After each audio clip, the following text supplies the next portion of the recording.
Have you ever come across people who find faults in everyone but themselves? Who spend more time trying to correct others rather than themselves? Instead of giving you the benefit of the doubt, they only assume the worst of you. They walk around trying to look for the haram. I call them the Haraam Police. What is happening here, brother? Who is this girl? Haram! What are you talking about, bro? Don't play the games with me, brother. Don't play the games. What? I said haram, haram, haram.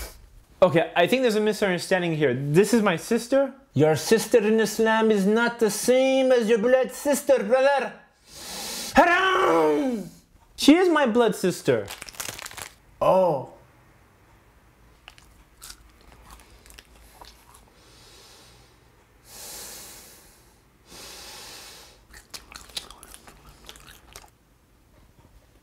What are you eating, brother?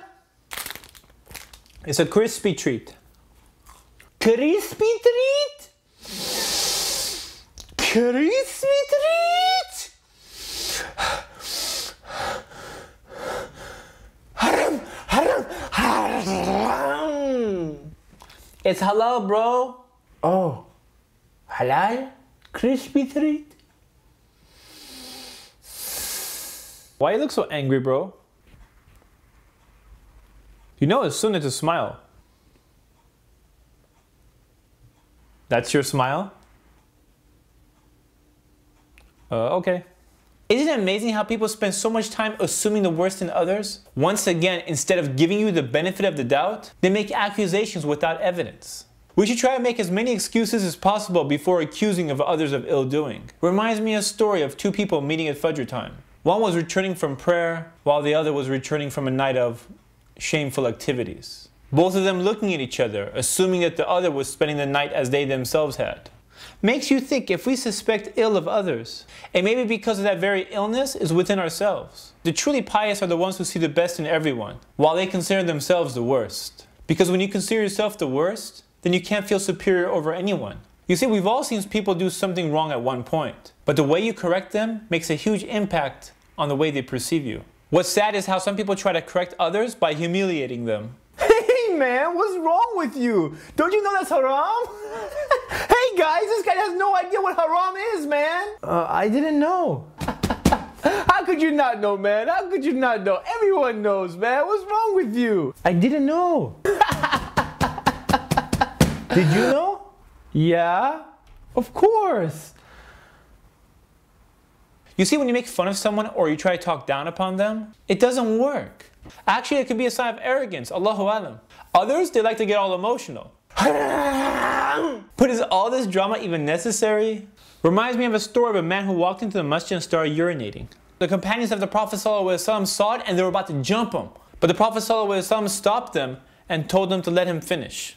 Once the man finished, he asked someone to wash the area with water, and then he took the man to the side and told him that this is not a place for this. The way he told him made a huge impact, made a huge difference. SubhanAllah, that man later became Muslim.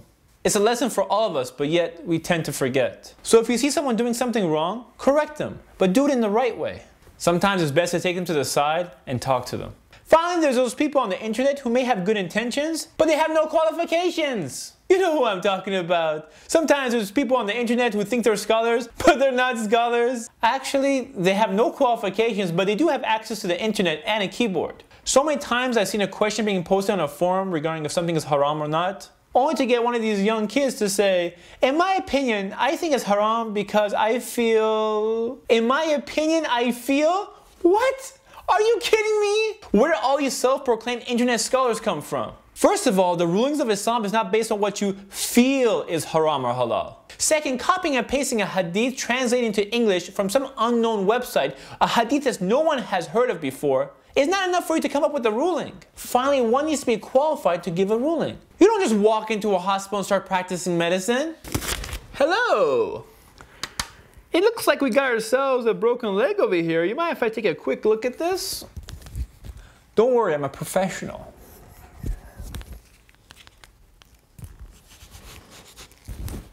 Hello? My leg. I think the problem is with my leg. What we're gonna do is, usually they give you like medicine or medication, but at this time I'm gonna prescribe some Persian shish kebabs. Excuse me, doctor, but what does Persian food have to do with my leg? It doesn't really do much, but it tastes much better than medicine. So here you go. What does that have to do with my leg? All this doctor stuff is making me hungry. You mind if I place an order? Does this work? Are you even a doctor? Nurse? Nurse? If you want to be a doctor, you go to school first to get your qualifications. It's the same thing when it comes to Islamic rulings. You have to have knowledge and to be qualified. Otherwise, if you're walking around the hospital giving people advice, you can actually do more harm than good. Plus, your opinion doesn't count because you're not a doctor. It's the same thing when it comes down to Islam. Let me give you an example. If you've ever watched my videos, you probably have noticed that there's a small gap between two of my teeth. I'm gonna tell you the story of how that happened. When I was a kid, a dentist pulled my tooth thinking it was a baby tooth. It wasn't a baby tooth. His careless mistake ended up making an impact on my life. Alhamdulillah, I've been fortunate enough to work on many successful projects. And I realized that all this success is nothing more than a test for me. So I keep his mistake as a reminder for myself. So I remember that no matter how successful I become, I have faults like everyone else. And there's always room for improvement. And if I'm ever in a position where people are listening to me, then I should be careful speaking without knowledge. Because my actions can impact someone else. I'm not a scholar, nor am I going to pretend to be one. But rather, these videos are nothing more than reminders. To remind everyone, starting with myself. This is Ali reminding you just in case you forgot. This is Ali reminding you just in case you forgot.